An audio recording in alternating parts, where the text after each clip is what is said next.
হলো বিশাল সিং। আমি হলো উত্তর দিনাজপুর রায়গঞ্জ টাউনে থাকি। তো আমার ফিস্টুলা প্রায় ওয়ান ইয়ার থেকে 2 ইয়ার মতন ছিল। তো তারপর আমি অনলাইনে সার্চ করার মাধ্যমে ডক্টর রাজাত আলমকে পেয়েছি। তারপর উনি কাউন্সিলিং করি এবং উনি বলে যে লেজার ট্রিটমেন্ট করলে বেটার হবে। তো তারপর লেজার ট্রিটমেন্ট করার পর আমি হলো আজ আবার ডাক্তার দেখাতে এসেছি। তো আমার এখনও প্রায় 2 থেকে 3 মান্থ হলো। তো আমি হলো একদম ফিট আছি, কোনো অসুবিধা নেই।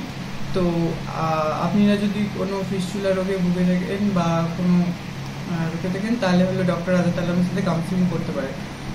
আর ডক্টর রাজাত আলমের যে টিম, বিশেষ করে দয়া স্যার আছে, তিনি খুব ফ্রেন্ডলি। তিনি কি বলতে আমাকে বেশ অনেক একটা কাউন্সিলিং করেছিলেন।